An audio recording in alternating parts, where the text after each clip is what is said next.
ఈ మధ్య కాలంలో ఆన్లైన్ గేమింగ్ గురించి లేదంటే బెట్టింగ్ యాప్స్ గురించి ఎంత గందరగోళం నడుస్తుందో మనందరికీ తెలిసిందే.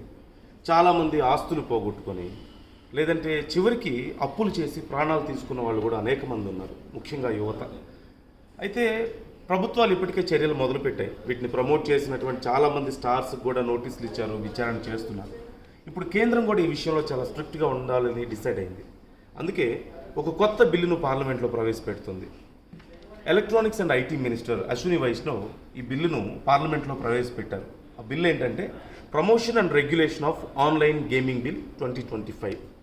ఈ బిల్లు ప్రకారం ఇక్కడ ఒక తమాషా విషయం కూడా ఉంది. అంటే ఎవరైతే ఈ ఆన్లైన్ గేమ్స్ ఆడుతున్నారో వాళ్ళకి ఇదొక పాజిటివ్ థింగ్ అని చెప్పొచ్చు. అది లాస్ట్లో నేను చెప్తాను. బిఫోర్ దట్, ఒకవేళ ఈ గేమ్స్ నిర్వహించినా దీంట్లో ఇన్వాల్వ్ అయినా ఎలాంటి సమస్యలు ఉండబోతున్నాయి మీకు ముందు అనేది నేను చెప్తాను. నిబంధనలు ఉల్లంఘించి ఆడినా సరే, ప్రమోట్ చేసినా సరే శిక్షలు ఉంటాయి అంటున్నారు.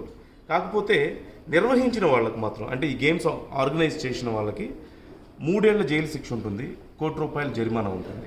అలాగే అడ్వర్టైజ్ చేసినట్లయితే ఈ గేమ్స్ను 2 ఏళ్ల జైలు శిక్ష ఉంటుంది, 50 లక్షల జరిమానా ఉండబోతుంది. ఆర్థిక లావాదేవీల్లో కనుక ప్రమేయం ఉంటే, అంటే ఈ ఫినాన్షియల్ ట్రాన్సాక్షన్స్లో మీ ఇన్వాల్వ్మెంట్ ఉంటే ఒకవేళ ఈ గేమ్స్ విషయంలో 3 ఏళ్ల జైలు శిక్ష ఉంటుంది, ₹1,00,00,000 జరిమానా ఉంటుంది. అయితే ఇక్కడ తమాషా విషయం అని నేను చెప్పాను కదా, అదేంటంటే ఆడేవాళ్ళు నేరస్తులు కాదు, కేవలం బాధితులుగా చూడాలి అంటూ ఈ బిల్లు చెప్తోంది. అంటే ఎవరైతే గేమ్స్ ఆడతారో ఆన్లైన్ గేమ్స్ వాళ్ళు నేరస్తులు కాదు, వాళ్ళకేం శిక్ష పడదు, కేవలం వాళ్ళు బాధితులు అని చెప్పి ఈ బిల్లు చెప్తోందట. అయితే ఈ నేపథ్యంలో ఈ బిల్లును తీసుకురావడానికి ప్రయత్నాలు జరుగుతున్నాయి. కొంత ప్రతిపక్షాల నుంచి వ్యతిరేకత వచ్చినప్పటికీ కూడా బిల్ పాస్ అయిపోయే అవకాశాలు అయితే ఉన్నాయి.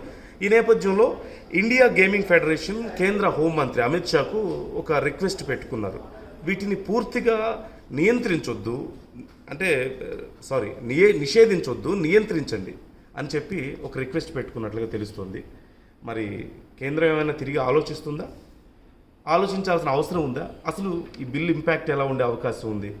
మీ అభిప్రాయం ఎలా ఉంది?